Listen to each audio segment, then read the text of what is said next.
त्यामुळे आपण जास्त सेवा सांगत नाही, तरी पण सांगतो. काही 2 ताईचा फोन आला तर गुरुवार आहे, पुष्य नक्षत्र आहे, काय सेवा करायची.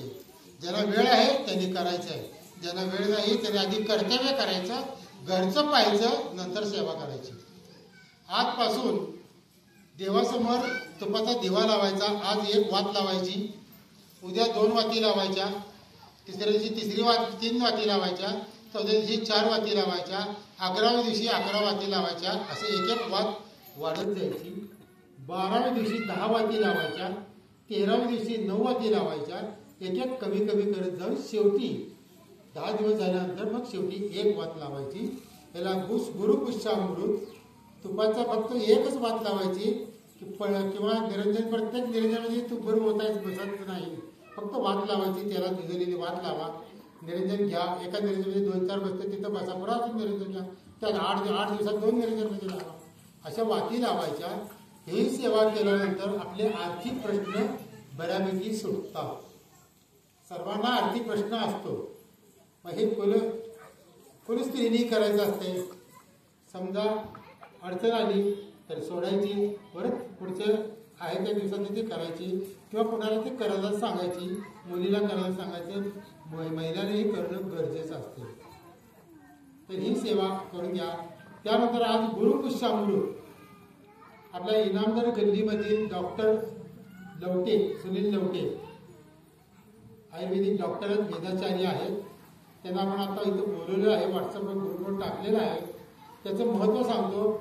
हे की आज गुरुवारी पुष्य नक्षत्रामध्ये गुरुच्या समोर लहान मुलांना सुवर्ण बिंदू प्राशन द्यायचं आहे. 1-2 थेंब तोंडात ते टाकतात. त्याची किंमत आहे, फी त्याची 100 रुपये.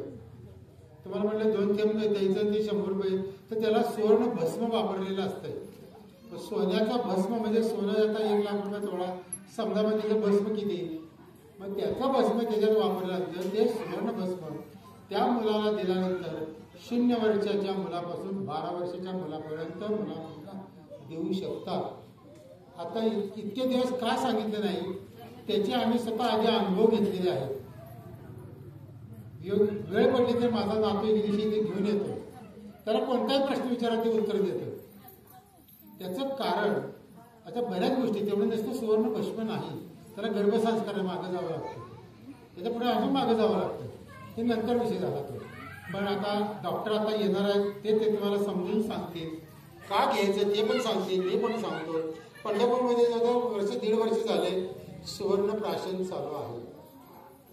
मग त्याच्यापासून मुलांना का द्यायचं, तर मुलं आजारी पडत नाही, मुलं कमी आजारी पडत जातात. आणि गुरुवारी आणि पुष्य नक्षत्रामध्ये द्यायचं. प्रत्येक महिन्याला दिलं तर चालतंय, ज्यांची ऐपत आहे डॉक्टरच्या ओपीडीमध्ये जावा. त्यांची फी तिथं ओपीडीमध्ये काय आहे मला माहीत नाही, पण त्यांची ओपीडीची फी त्यांच्याप्रमाणे त्यांना द्यावी लागेल. मग ते 150 घेतात का 200 घेतात मला, पण इथं त्यांना 100 रुपये द्यायचे आहेत. त्यांना तसं आपण आमंत्रण दिलेलं आहे आणि त्यांना विनंती केलेली आहे की 100 रुपये घ्या या लोकांकडून आणि सुवर्णबिंदू प्राशन त्यांना द्यायचं आहे. तर ज्यांनी पैसे आणले नसतील त्यांनी आता घरी कॉल करा. ज्यांची मुलं आलेली असतील त्या मुलांना कॉल करा, इथं बोलून घ्या. डॉक्टर आलेलेच आहेत आता. तर हे त्यांच्या इनामदार गल्लीमध्ये त्यांची ओपीडी आहे. ते वेदाचार्य म्हणजे आयुर्वेदिक डॉक्टर आहेत. आणि पंढरपूरमध्ये आम्हाला बरेच अनुभव आले आहेत. त्यामुळे सुवर्णबिंदू प्राशन इथल्या काही ते 2-3 महिन्याला फोन केला. या डॉक्टर